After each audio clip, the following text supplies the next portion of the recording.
flock to Antarctica, drawn by the scenery, the wildlife and the romance of polar exploration. But tourism and climate changes are threatening the delicate ecosystem of the continent. In the first of 3 special reports, Joe Andrews has retraced Scott's footprints in the snows of Antarctica. This is one of the loneliest places on Earth. Captain Scott built it as a base camp for his South Pole expedition. It survived here in the world's most hostile environment for over 80 years, only to be threatened now by warming temperatures.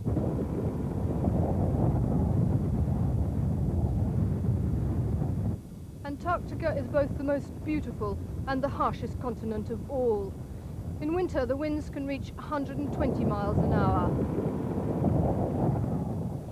And inland, temperatures can drop enough to freeze exposed flesh in under a minute.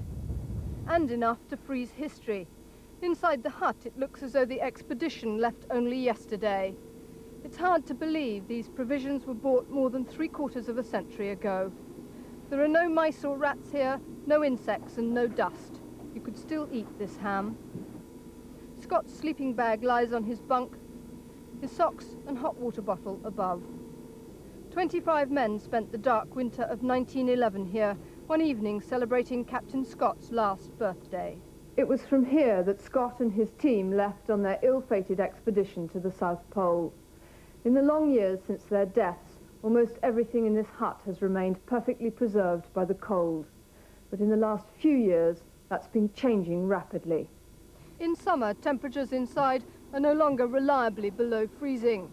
There's enough moisture for metal to rust and fabrics to rot. But it's not just the climate that's causing the problem. There are more and more human beings coming into the huts. Humans, when they breathe out condensation, and that is one of the things that has affected the metal items, for example, the tins. And you can see the rust which is starting to form on those items now. Amazingly, around 1,000 tourists came here last year. When you go in, there should be no more than about 12 people in the hut at any one time. And it's a problem that's set to grow. 14 cruise ships are expected off Antarctica this summer, carrying 8,000 people. They come to swim in the extraordinary thermal springs. And in the world's most unspoilt setting, to see the wildlife. But this is also Earth's most fragile landscape, and the threat of damage spreads far beyond Scott's hut. This is one place some tour companies would like to come, a landscape so strange that the Americans used it to test drive vehicles for Mars.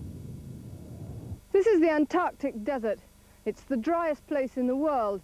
Scientists say it hasn't rained here probably for about 2 million years. It snows occasionally, but the snow is blown out by the ferocious winds that come off the South Pole. Nothing decays here, it's too dry. There are mummified seals up to 3,000 years old. And, preserved by the wind and the cold, a freeze-dried penguin. Even human footprints last forever. Scott discovered this valley, and if you knew where to look, you could see his tracks today. Even a few tourists here will scar it forever. And in the end, both the hut and the desert may have to be closed. Captain Scott's body still lies somewhere beyond these mountains, frozen deep in the ice. Perhaps the greatest irony is that it is undoubtedly better preserved than the belongings he left behind. Joe Andrews, News at 10, Antarctica. Now, and coldest wilderness, and that makes it a fascinating environment for climatologists to study. Joe Andrews reports on the Antarctic meltdown in the second of her special films.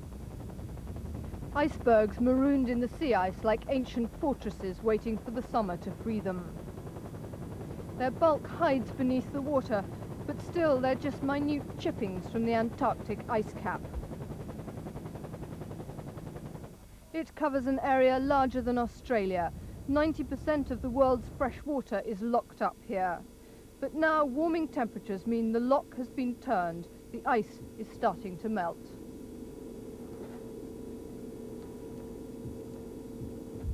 The results are dramatic. Lake Vanda, one of Antarctica's largest lakes, lies inland, formed by meltwater off the glaciers. The ice I'm standing on is about 4 meters thick. It never melts, it's frozen year-round. But this lake is in fact one of the most remarkable examples in the world of climate change. Underneath the ice, the lake level is rising by about a metre a year. Hand drilling through ice this thick has its problems. But Lake Vanda has become something of an international laboratory for scientists.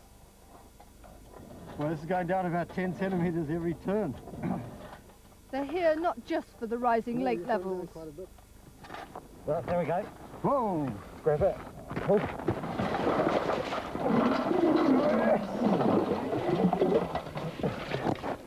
Here's the water. Because once you break through the insulating ice, another world lies beneath.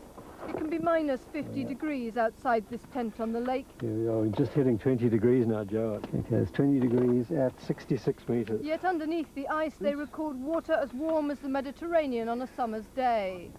Some scientists come back here every year. They've seen rising levels in several lakes. So this indicates to us that this melt is happening over a very wide area in Antarctica. How far that extends to global warming, I'm not prepared to say. I'm not a climatologist, but it certainly is an amazing coincidence that this melt is happening over such a wide area down here. Let her roll, mate, let her roll. At Lake Vanda, the effects have been immediate. There's been a base here for 30 years. It's being dismantled now before the lake floods it. And it isn't easy work in a land where the wind rules utterly. These extraordinary reptile-like forms stand above the base, sculpted from rock entirely by the winds that hurtle out of the South Pole.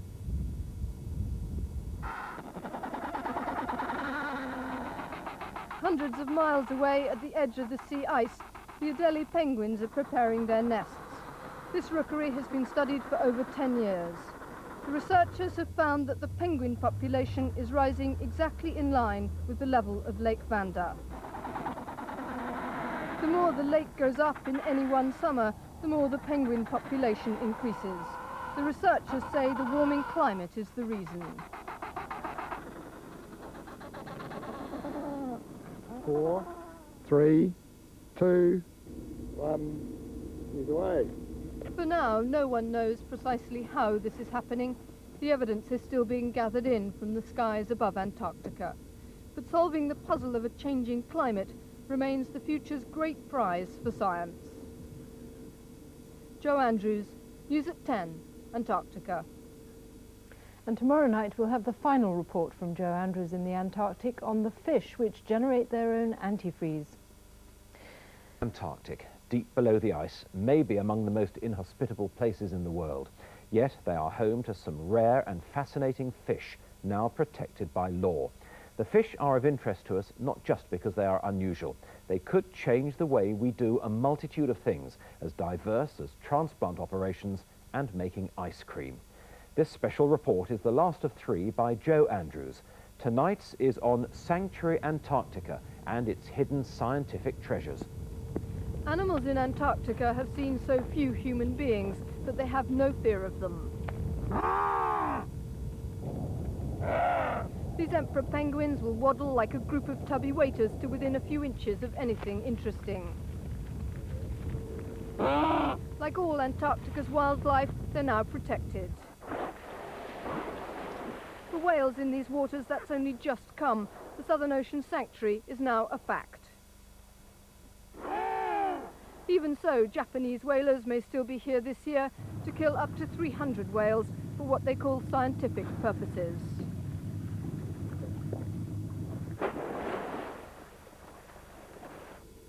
But science is now the only legitimate way of exploiting these animals.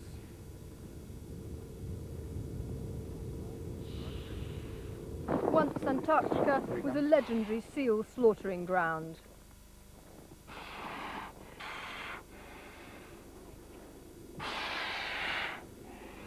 Now researchers want to know how these animals, which spend their lives in the harshest of conditions, cope with the cold. It's a search that has already brought an extraordinary discovery in the gloom under the sea ice. The fish that live in these waters make a natural antifreeze that allows them to survive the sub-zero temperatures. It's a discovery that may benefit mankind in a host of ways. But first you have to catch your fish, and it takes a special sort of scientist to work in these conditions, peering down a hole in the sea ice in -10 and a blizzard. And this is what the fishermen on the sea ice are looking for, a little Antarctic fish which can produce antifreeze, which is 300 times as strong as anything an industrial chemist can make. So effective that doctors want to use it to keep transplant organs alive for longer. Since mammalian tissues are very sensitive to temperature, this would retard deterioration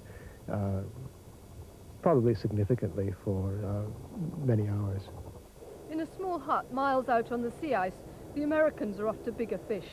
For 30 years, Art de Vries has been researching the antifreeze. The line comes up from the ocean floor half a mile under the hut. The first 2 hooks are empty, and then they get a bite. A 120-pound fish called a morsani, the biggest under the Antarctic ice. Ready? Each of these animals contains just under an ounce of pure antifreeze. Without it, their bodies would explode in the sub-zero temperatures. Instead, it coats ice crystals when they form inside the fish and paralyzes them. He's a happy chappy, this one. Each researcher has a pet scheme for using it.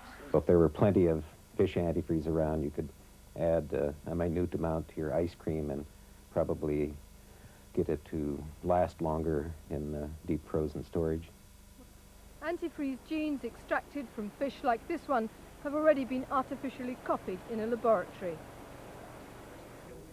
In future, this fish may help oranges and lemons grow in colder climates. Genes from a similar fish already help protect Canadian salmon in the north. And so the Antarctic ice has given up one more of its secrets. This is one that may end up being carried to the 4 corners of the globe. Jo Andrews, News at 10, Antarctica.